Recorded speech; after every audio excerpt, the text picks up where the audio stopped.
Alright, this is just a quick video of me doing the Abomination in the Putricide fight.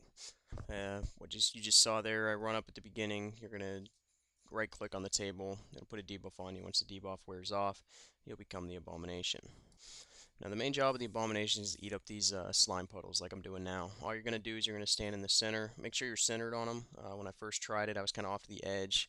It has to be directly underneath you. So center yourself up and just spam your one button. What you're seeing here is that first green ooze. Push my 2 button and I slowed him down. So when I kind of run around randomly, my first time doing this. DPS and whatever's closer. Once again, I go back to the puddles at all times. That's main priority right there. DPS right here is really good. We managed to put him in phase 2 long before the second ooze spawned, which gave us some free DPS on the green ooze as it stuns him and he has to get a new target afterwards. And also it just shows your raid's DPS is really nice.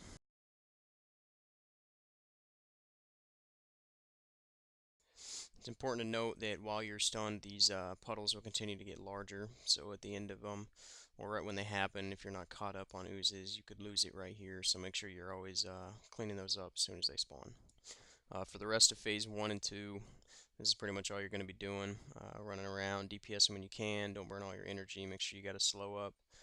You'll be picking up the ooze slime puddles like you see here. And you'll be making sure you slow the ads. If at any point in time you forget to slow an ad, it's probably going to wipe your raid.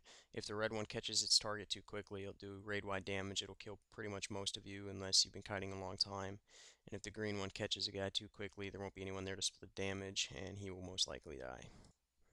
Now I'm cleaning up oozes fast enough. It allows me to debuff. You have a very nice stacking debuff you can put on the boss. It does a decent amount of damage as well, but it increases his physical damage taken for every stack. You can get 5 stacks on there. I believe it's 4% per stack, so up to 20% physical damage on whatever has your stacks.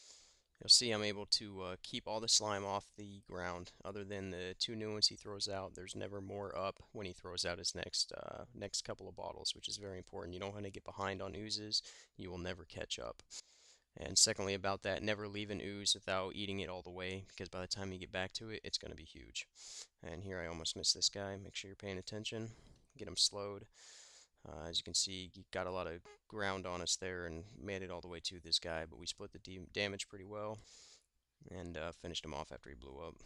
Got to get back on the puddles as you see here.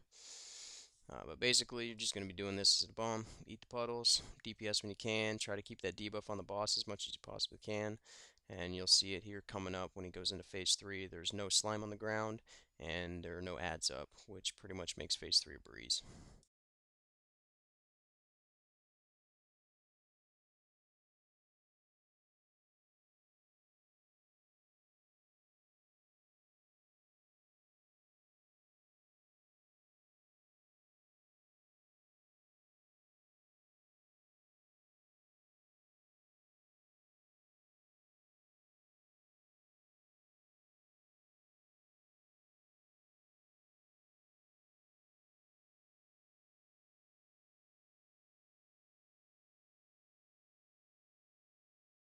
And if you guys look at my screen, you'll see the raids taking constant damage and ticks every few seconds.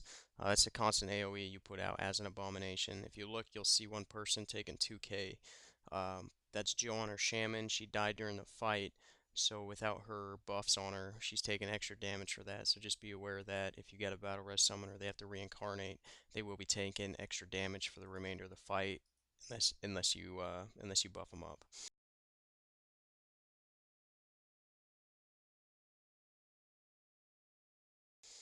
Alright, now we just hit phase 3 here, and as you can see, there are no ads up, and there are no slime puddles on the ground. That means your raid did a really good job of controlling the DPS during the fight, and your Abomination did a good job of keeping all the slime puddles off the ground, which gives you the most room to maneuver with. We're going to go into phase 3 here. DBZ5 will pick him up, kite him all the way as far away as he can until he gets that first stack on him, giving DPS just a few seconds. As the Abomination, it'll automatically kick you out once he enters phase 3. You won't have to get dispelled or jump out or anything. It'll just go away. And for those of you who are about to miss this, Putricide will target the players he throws malleable goo and stuff at.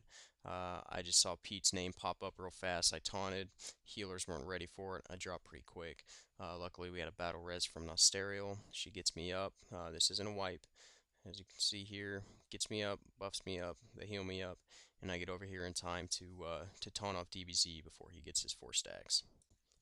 Off tank, when you taunt, make sure you got at least one defensive cooldown. You'll see in this video I pop them all late after I taunt. You'll watch me drop here real quick. Luckily our healers were watching and ready for it, and they got me back up before I died. And then I popped all my cooldowns, and we pretty much kind of rode out the remainder of the fight until he dropped. And that's it for the off tank and Putricide. Good luck.